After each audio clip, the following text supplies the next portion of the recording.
ஓம் சாந்தி. குஷி குஷியாக இருக்கிறீங்களா? 1/5/2024 இன்றைக்கி பாப்தாதா சொல்கிறாங்க, இனிமையான குழந்தைகளே, எல்லையற்ற தந்தை உங்களுக்கு தந்தை மட்டும் இல்லை, டீச்சராகவும் சத்குருவாகவும் இருக்கிறாரு. அப்படிப்பட்டவர் எப்படி எல்லா இடத்துலையும் நிரம்பியவராக இருக்க முடியும் அப்படின்னு நீங்கள் நிரூபித்து சொல்லணும். கேள்வி: இந்த நேரத்தில் உலகத்தில் ஏன் அவ்வளவு துக்கம் இருக்குது? என்ன காரணம்? காரணம் என்னன்னா, முழு உலகத்திலும் ராகு கிரகணம் இருக்குது, அதனால தான் துக்கம் இருக்குது. ஆனால் எப்போ இந்த விருக்ஷபதி பாபா வந்தாரோ அப்போ எல்லார் மேலேயும் பிரகஸ்பதி திசை பட்டுடுச்சு. சத்யுக திரேத்தாயுகத்தில் பிரகஸ்பதி திசை தான் இருக்கும். அங்கே ராவணனுடைய பேரடையாளம் கூட இருக்காது, அதனால தான் அங்கே துக்கமே இருக்காது. பாபா அந்த மாதிரி சுகம் நிரம்பிய உலகத்தை உருவாக்குறதுக்காக வந்திருக்கிறார். அதனால் அங்கே எந்த விதமான துக்கமும் இருக்காது. ஓம் சாந்தி. இனிமையிலும் இனிமையான குழந்தைங்களுக்கு ஆன்மீக தந்தை சொல்கிறாரு.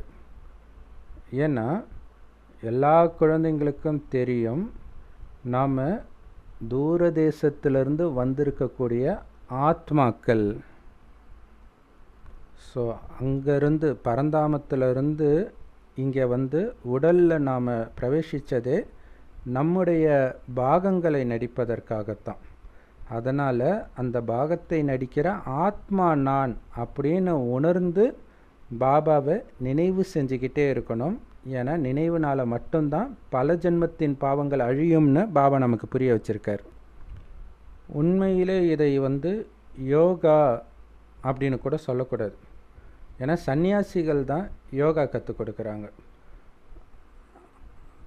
மாணவன் தன்னுடைய ஆசிரியர் மேலேயும், குழந்தை தன்னுடைய அப்பா மேலேயும் யோகா வைப்பார். இது உண்மையிலே பரமாத்மாவோடு ஆத்மாக்களின் சந்திப்பு, தந்தையோடு குழந்தைகளின் சந்திப்பு. இது மட்டும்தான் உண்மையிலே நன்மை செய்யக்கூடிய சந்திப்பு. மற்ற எந்த சந்திப்புனாலையும் எந்த நன்மையும் கிடையாது. ஏன்னா இது அழுக்கான உலகம். நீங்கள் கண்காட்சியில் புரிய வைக்கும் பொழுது ஆத்மா மற்றும் பரமாத்மாவுடைய அறிமுகத்தை கொடுக்கறது தான் சரி. ஆத்மா நாம் எல்லோரும் அந்த ஒரு பரமாத்மாவுடைய குழந்தைகள்.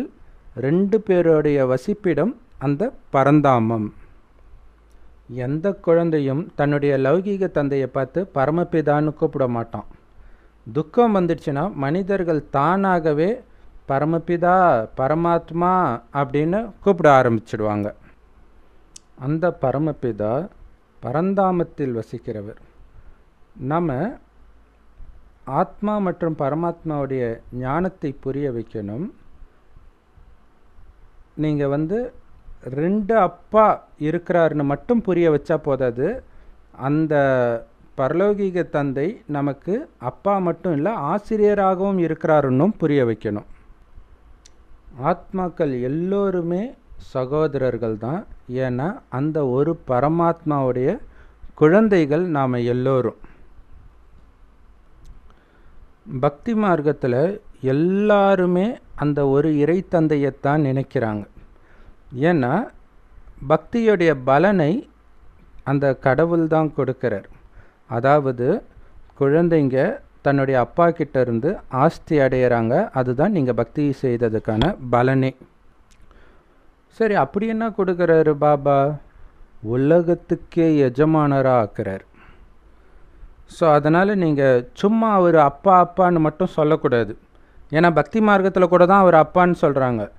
அவர் நமக்கு ஞானத்தை கொடுக்கக்கூடிய ஆசிரியர். இப்போ ஞானத்தை சொல்லி கொடுத்துட்டு இருக்கிறாரு, வாங்க படிக்க அப்படிங்கிறதையும் சொல்லணும்.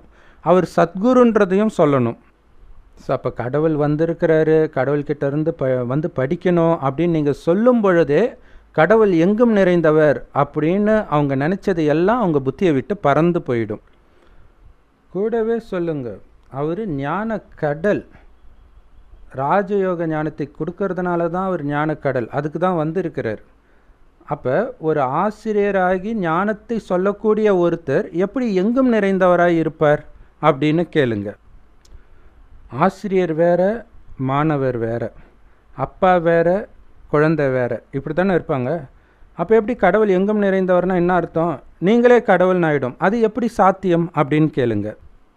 ஸோ அந்த பரமபிதாவைத்தான் ஆத்மாக்கள் எல்லோரும் நினைக்கிறோம், மகிமைப்பாடுறோம். ஏன் தெரியுமா? ஏன்னா இந்த மனித சிருஷ்டியுடைய விதையாக இருக்கிறார். இந்த மனித சிருஷ்டியின் முதலீடை கடை பற்றிய ஞானத்தை கொடுக்கிறார். அதனால தான் அவரை நாம் மகிமைப்பாடுறோம். இன்னொரு மகிமை என்ன தெரியுமா பாபாவுக்கு? அவர் சொர்க்கத்தை நமக்காக உருவாக்குறார். ஆனால் சொர்க்கத்துக்கு அவர் வர்றதில்லை, நாம் தான் சொர்க்கத்தில் போய் வசிக்கிறோம். ஸோ அதே மாதிரி பாபா 2 அப்பாக்கள் பற்றிய ஞானத்தையும் கொடுக்கிறார். லௌகிக தந்தை என்னதான் உங்களை வளர்த்தா கூட ஞானத்தை பெறணும்னா நீங்கள் தனியாக ஆசிரியர்கிட்ட போயாகணும். ஆனால் இங்கே அதே மாதிரி பார்த்திங்கன்னா 60 வயசு ஆயிடுச்சுன்னா தனியாக குருவை தேடி போகணும். ஆனால் இங்கே தான் அப்பா, ஆசிரியர், சத்குரு 3மே நம்ம பாபா தான். இந்த எல்லையற்ற தந்தை அனைத்து ஆத்மாக்களுக்கும் எப்பவுமே தந்தை. அதனால தான் எல்லையற்ற தந்தை. லௌகிக தந்தை இந்த உடம்பு இருக்கிற வரைக்கும் தான் நமக்கு தந்தை. ஆனால் எல்லையற்ற தந்தை நீங்கள் எத்தனை உடல் எடுத்தாலும் அவர் தான் தந்தை. அதனால தான் அவர் எல்லையற்ற தந்தை. ஸோ அது மட்டும் கிடையாது, பாபா ஞானத்தின் கடலாக இருக்கிறார்.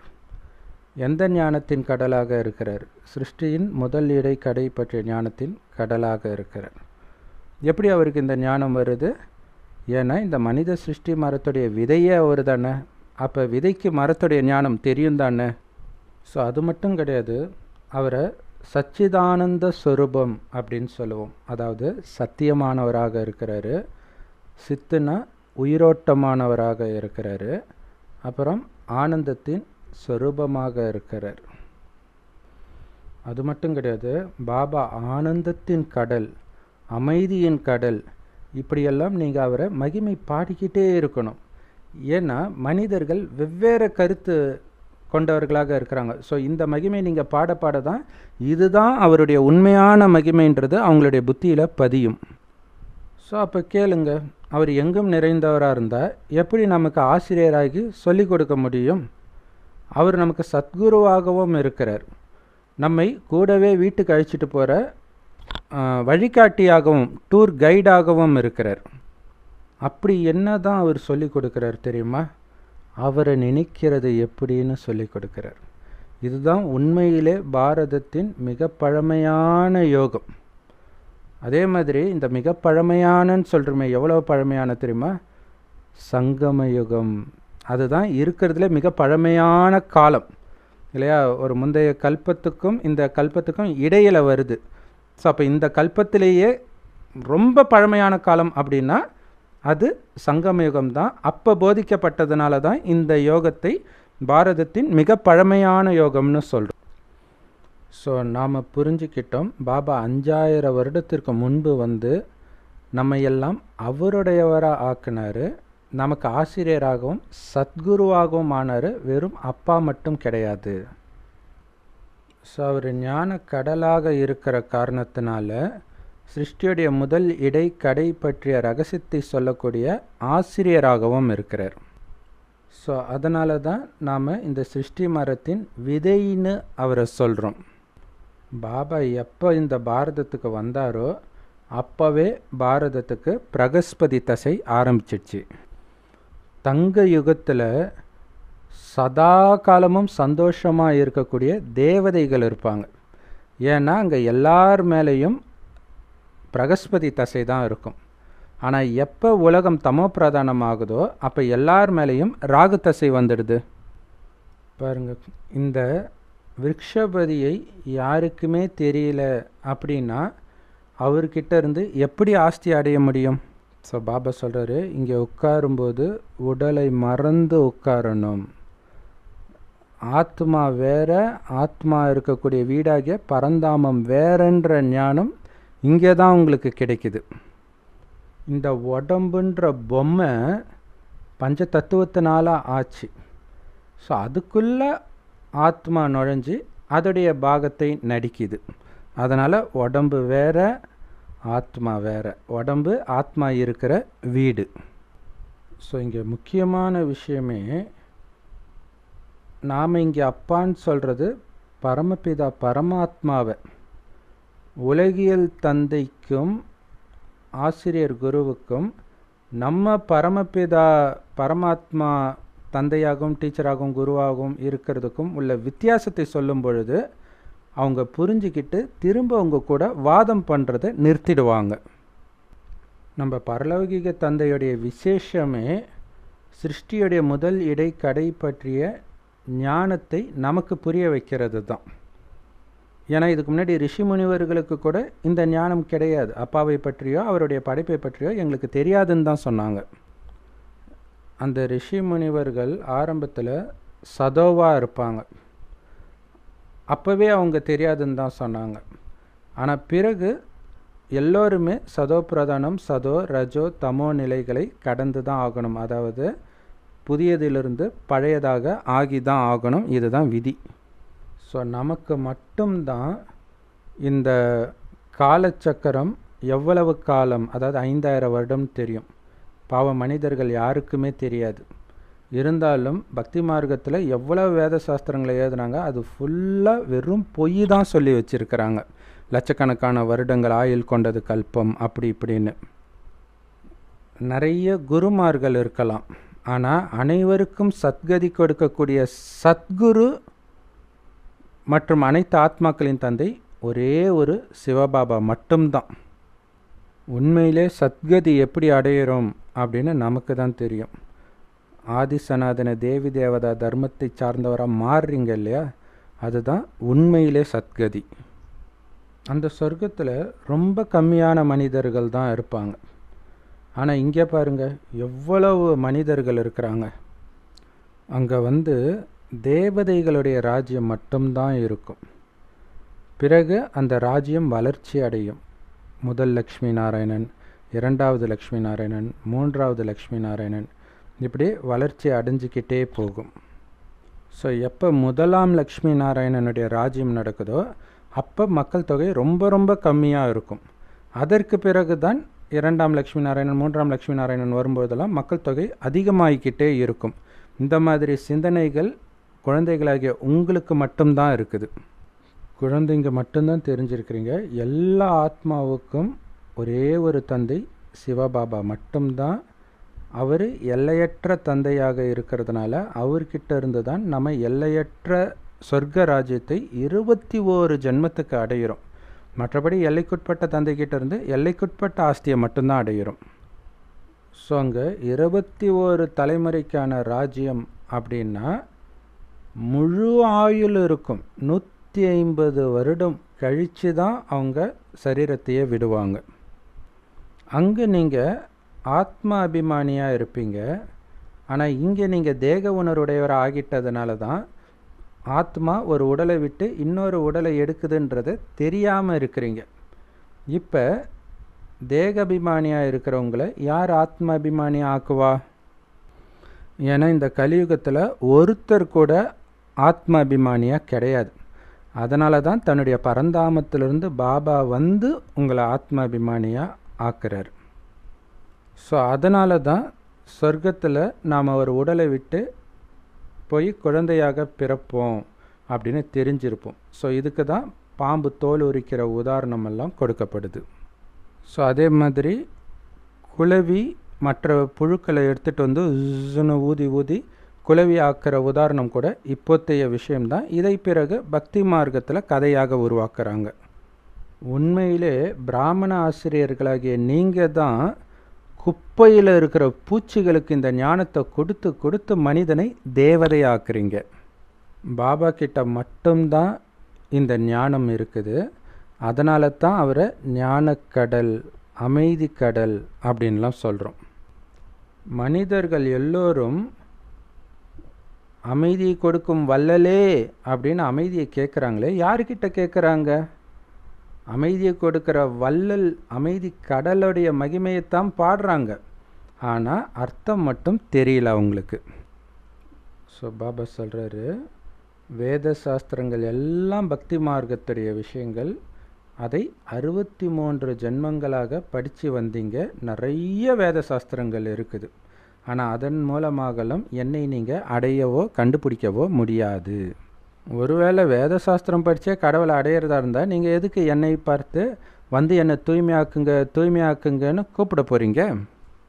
இந்த உலகமே ஒன்றுத்துக்கும் உதவாத குப்பையான தமப்பிரதானமான உலகம் ஆயிடுச்சு. பாருங்கள், எங்கே பார்த்தாலும் துக்கம். எங்கேருந்து வந்துச்சு? பாபா துக்கத்தை கொடுத்தார், அளவற்ற சந்தோஷத்தை கொடுத்தார். பிறகு எப்படி ஏணிப்படியில் இறங்குனீங்க? ஸோ இதன் மூலமாக பக்தி வேற ஞானம் வேறன்னு தெரியுது. பாபா ஞானத்தை கற்றுக் கொடுக்குறாரு, ராவணன் பக்தியை கற்றுக் கொடுக்குறான். இதில் என்ன காமெடின்னா, ஞானத்தை சொல்லிக் கொடுக்கக்கூடிய பாபாவையும் நம்ம கண்ணால் பார்க்க முடியாது, பக்தியை சொல்லிக் கொடுக்கக்கூடிய ராவணனையும் நம்ம கண்ணால் பார்க்க முடியாது. அதே மாதிரி ஆத்மாவை கூட பார்க்க முடியாது. ஆனால் புரிஞ்சிக்க முடியும், இந்த உடம்புக்குள்ளே ஆத்மா இருக்குது, அதனால தான் செயல்படுதுன்ட்டு. அப்போ ஆத்மான்னு ஒன்று இருந்தால் அந்த ஆத்மாவுக்கு அப்பாவும் இருப்பார் தானே. அந்த அப்பாவே நமக்கு இப்போ ஆசிரியராகவும் இருக்கிறாரு. அவரை மாதிரி யாரும் கிடையாது. ஸோ பாபா கொடுக்குற ஞானத்தின் மூலமாக தான் 21 பிறவிக்கு சத்கதி அடையிறோம். பிறகு நம்ம எந்த குருமார் பின்னாடியும் போய் அலைய தேவையில்லை. ஸோ நம்ம பாபா எல்லோருக்கும் அப்பாவாகவும் டீச்சராகவும் சத்குருவாகவும் இருக்கிறார். அதாவது அனைவருக்கும் சத்கதியை கொடுக்கிறார். ஸோ இந்த 3 பேரையுமே சர்வவியாபின்னு நீங்கள் சொல்ல முடியாது. ஸோ அந்த பாபா தான் நமக்கு சிருஷ்டியுடைய முதல் இடைக்கடையை சொல்லி கொடுக்குறாரு. அவரைத்தான் எல்லோருமே பதித்த பாவனா, அனைவருக்கும் சத்கதி கொடுக்குற வல்லலே, வந்து எங்களுடைய துக்கத்தை நீக்கி சுகத்தை கொடுங்கன்னு கூப்பிட்றாங்க. ஸோ அதே மாதிரி எங்களை இந்த ராவண ராஜ்யத்திலிருந்து விடுவிச்சு அழைச்சிட்டு போங்க அப்படின்னும் அவரை தான் கூப்பிடுறோம். இப்போ யோசிச்சு பாருங்களேன், நமக்கு துக்கத்தை கொடுக்கக்கூடிய ராவணன் கண்ணுக்கே தெரியலை, அவன் வந்து எவ்வளோ துக்கத்தை கொடுக்குறான். இந்த துக்கத்திலேருந்து காப்பாற்றக்கூடிய பாபாவும் நமக்கு கண்ணுக்கே தெரியல. இது எவ்வளோ ஆச்சரியமாக இருக்குது நினச்சி பார்க்கவே. இன்றைக்கி ஒட்டுமொத்த உலகமும் ராவணனுடைய ஆட்சிக்கு கீழே தான் இருக்குது. ஆனால் ராமராஜ்யம் தங்க யுகத்தில் மட்டும்தான் இருக்குது. பாவம் மனிதர்கள் பக்தி மார்க்கத்தில் எவ்வளோ குழப்பம் அடைகிறாங்க. ராவணனெல்லாம் ஹீரோன்னு சொல்லி நினச்சிட்டு இருக்கிறாங்க, ராவணனை வழிபடுறவங்க கூட இருக்கிறாங்க. ஸோ இப்போ தான் நாம் சத்தியுகத்துக்கு போகிறதுக்கு தகுதியாக உயர்ந்தவர்களாக ஆகிறது எப்படிங்கிற ஸ்ரீமத்தை பாபா கிட்ட இருந்து அடையிறோம். அந்த சத்தியுகத்தில் பாரதமே மிக உயர்ந்ததாக பூஜிக்க தகுந்ததாக இருக்குது. ஏன் இப்போ வரைக்கும் அந்த தேவதைகளை நம்ம பூஜை பண்ணுறோம் தானே. இன்றைக்கி உலகம் ஃபுல்லாக ராகு தசை தான் இருக்குது. அதனால் பாரதத்துடைய நிலை பார்த்திங்களா எவ்வளோ மோசமானவர்களாக ஆகிட்டாங்க. இப்போ பாபா நம்மை சரியானவர்களாக மாற்றுறார். அதனால தான் மனிதர்கள் எல்லோரும் எங்களுக்கு ராமராஜ்யம் வேணும் அப்படின்னு சொல்கிறாங்க. அப்படின்னாலே இப்போ அவங்க ராவண ராஜ்யத்தில் நரகத்தில் இருக்கிறாங்கன்னு தானே அர்த்தம். ஸோ ராமராஜ்யம்னு சொர்க்கத்தையும் ராவண ராஜ்யம்னு நரகத்தையும் சொல்கிறோம். ரெண்டுமே பாதி பாதி சமமாக இருக்குது அப்படிங்கிறத நாம் தான் புரிஞ்சிருக்கிறோம். ஸோ இப்போ எல்லோருக்கும் நிச்சய புத்தி உடையவர்களாக மாற்ற வேண்டியது, அதாவது பாபா மேலேயும் இந்த ஞானத்தின் மேலேயும் நிச்சய புத்தி உடையவர்களாக மாற்ற வேண்டியது தான் நம்மளுடைய முதல் கடமை. கடவுள் நம்ம அனைவருக்கும் அப்பாவாக இருக்கிறதுனால தான் அனைத்து ஆத்மாக்களும் தங்களுக்குள்ள சகோதரர்களாக இருக்கிறோம். அந்த அப்பா கிட்ட இருந்து ஆஸ்தியை அடையிறதுக்கான உரிமை எல்லாருக்கும் இருக்குது. பல தடவை நாம் அடைஞ்சும் இருக்கிறோம். முந்தைய கல்பத்தில் கூட பாபா ராஜயோகத்தை சொல்லி கொடுத்து சுகதாமத்தின் எஜமானர்களாக மாற்றி இருந்தார். மற்ற ஆத்மாக்கள் எல்லாம் சாந்தி தாமத்துக்கு போயிட்டாங்க. ஸோ இந்த விருக்ஷபதி பாபா எப்படி சச்சிதானந்த ஸ்வரூபமாக இருக்கிறாரோ அதேமாரி ஆத்மாக்களாகிய நீங்கள் கூட சச்சிதானந்த ஸ்வரூபம்தான் அப்படின்னு பாபா புரிய வைக்கிறார். ஆத்மாக்களின் மரம் பரந்தாமத்தில் ஒரு தலைகீழான மரம் மாதிரி இருக்கும். அதன் விதையாகிய பாபா மேலே இருப்பார். இது உண்மையிலே கீதையிலையும் சொல்லப்பட்டிருக்கு. பாபா சொல்கிறாரு, எப்போ இந்த மனித சிருஷ்டி மரம் ஒன்றுத்துக்கும் உதவாத இத்து போன தமோ பிரதானமாக ஆகுதோ அப்போ தான் நான் மீண்டும் உங்களை சதோ பிரதானமாக்குறேன். ஏன்னா வரலாறு புவியியல் மீண்டும் திரும்ப நடக்கும். ஸோ பாபா ஹிஸ்ட்ரி ஜாகிரஃபி அப்படிங்கிற இங்கிலீஷ் வார்த்தையை பயன்படுத்தாதீங்க. உலகத்தின் ஹிஸ்ட்ரி ஜாகிரஃபி ரிப்பீட் ஆகுதுன்னு சொல்ல வேண்டாம், ஹிந்தி வார்த்தையை பயன்படுத்துங்க அப்படின்ட்டு இதில் போட்டிருக்கு. மேபி இது தப்பாக கூட இருக்கலாம், சில சமயம் டிரான்ஸ்லேஷனில் தப்பு வரும். எல்லோருமே இங்கிலீஷ் படிக்கிறாங்க. ஸோ இதை ஏன் பாபா ஹிந்தியில் சொல்கிறாருன்னா, ஸோ இது கரெக்டாக தான் போட்டிருக்கு, ஏன் ஹிந்தியில் சொல்கிறாருன்னா, கடவுள் கீதையை சமஸ்கிருதத்தில் சொன்னதாக நினச்சிட்டு இருக்கிறாங்க இல்லையா. அப்போ நீங்கள் இங்கிலீஷில் சொல்லும்போது டிரான்ஸ்லேட் பண்ணி சொல்கிறாங்கன்னு நினச்சிக்குவாங்க. ஸோ அதனால் நீங்கள் ஹிந்தியில் சொல்லுங்கள். அப்போ பகவான் ஹிந்தியில் தான் சொல்கிறாரு. ஹிந்தி எப்போ வருது? இப்போ சமீபமாக 100 வருடமாக தான் ஹிந்தி உருவாகி இருக்குது. அப்படின்னா இந்த டைம் தானே கடவுள் இந்த ஞானத்தை சொல்லியிருக்கிறாரு அப்படின்னு புரிஞ்சுக்குவாங்க. பாபா சொல்கிறாரு, சத்யுகத்தின் முதல் இளவரசர் ஸ்ரீகிருஷ்ணா. எந்த வேத சாஸ்திரத்திலையும் சத்யுகத்தில் இந்த மொழி தான் பேசப்பட்டது அப்படின்னு எழுதப்படலை. ஆனால் கண்டிப்பாக ஏதோ ஒரு மொழி இருக்கும் தானே. ஸோ ராஜா யாரோ அவருக்கேற்ப அங்கே மொழி நடக்கும். சத்யுகத்துடைய மொழி சத்யுகத்து ராஜாக்களுடைய மொழியாக இருக்கும், சமஸ்கிருதம் கிடையாது. அதே மாதிரி சத்யுகத்துடைய பழக்க வழக்கங்கள் கலியுகத்தின் பழக்க வழக்கங்கள்லேருந்து முற்றிலும் வித்தியாசமாக இருக்கும். நீங்கள் எல்லோருமே மீராக்கள். மீராவுக்கு கலியுகத்தின் பழக்க வழக்கம் பிடிக்கலை இல்லையா? அந்த மாதிரி தான் உங்களுக்கும் இந்த கலியுகத்தின் பழக்க வழக்கம் பிடிக்கிறது கிடையாது. இதனால் நிறைய பிரச்சனைகளும் வருது. ஏன்னா பாபா உங்களுக்கு என்ன ஸ்ரீமத் கொடுக்குறாரு? காமத்தை வெல்லுங்கள், அது உங்களுடைய மிகப்பெரிய எதிரின்றார். அப்படி வெல்வதனால நீங்கள் என்ன ஆவீங்க அப்படிங்கிற படம் உங்கள் முன்னாடி இருக்குது. உலகத்தை வென்ற லக்ஷ்மி நாராயணனுடைய படம் இருக்குது.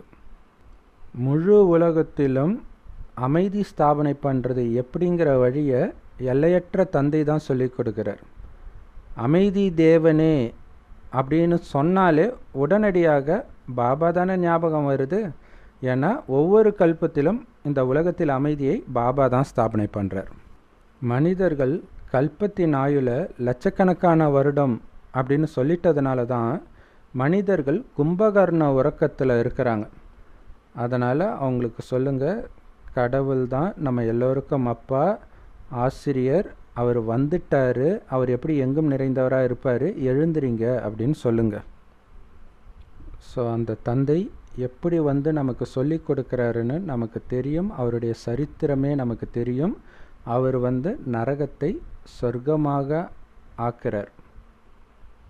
ஸோ பாபா நமக்கு ஆசிரியராகி நம்மை அவர் கூடவே அழைச்சிட்டு போகிறாரு.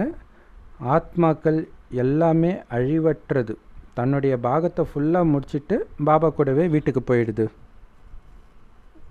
இந்த கலியுக நரகத்திலிருந்து நம்மை காப்பாற்றி அழைச்சிட்டு போகிறதுக்கு நமக்கு ஒரு கைடு தேவைப்படுறார். ஸோ பாபாவே அந்த கைடாகி துக்கத்திலிருந்து விடுவிச்சு உங்கள் எல்லாரையும் வீட்டுக்கு அழைச்சிட்டு போகிறாரு. நல்லது. ஸோ நரகத்திலிருந்து சொர்க்கத்துக்கு நம்மை சேஃபாக அழைச்சிட்டு போகிற பாபா கைடுக்கு அன்பான நினைவுகள் மற்றும் நமஸ்தே.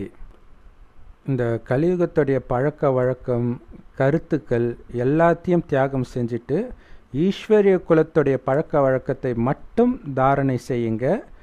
உடலற்ற நிலையில் இருக்கக்கூடிய பயிற்சியை உறுதியாக்குங்க. பாபா நமக்கு எப்படி அசரீரியாக இருக்கிறாரோ அதே மாதிரி நம்மளும் அசரீரி ஆகணும்.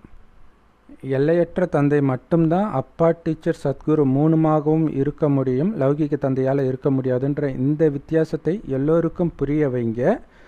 எல்லையற்ற தந்தை எங்கும் நிறைந்தவராக இருக்க முடியாதுன்னு நிரூபிங்க. வரதானம் பாபா சொல்கிறாரு, குழந்தைத்தனமான குறும்புத்தனத்திலிருந்து விலகி ஆன்மீக சந்தோஷத்தில் மூழ்கி இருக்கக்கூடிய அன்பான புத்தியுடையவர் ஆகுங்கள்.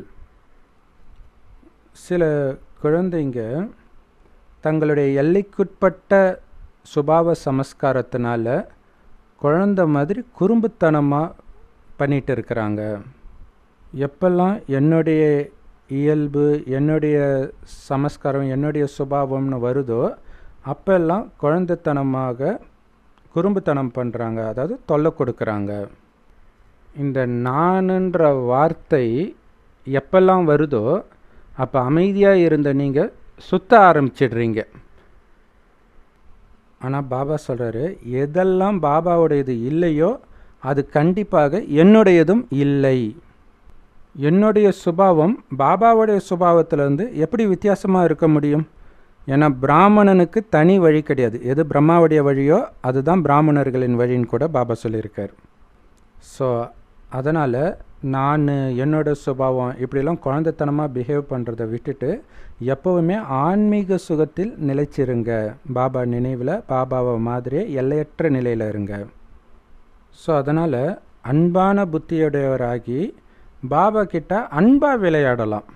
ஆனால் நானுன்ற அகங்காரத்தில் விளையாடக்கூடாது. பாபா ஸ்லோகன் சொல்கிறாரு, எப்போ உங்களுக்கு பாபா மேலேயும் பரிவாரத்தின் மேலேயும் சேவையின் மேலேயும் அன்பு இருக்குதோ அப்போ தானாகவே கடின உழைப்பிலிருந்து விடுபட்டுடுவீங்க. Love you Bap Dada. Thank you Bap Dada. குஷியாக இருங்க, குளிர்ச்சியாக இருங்க.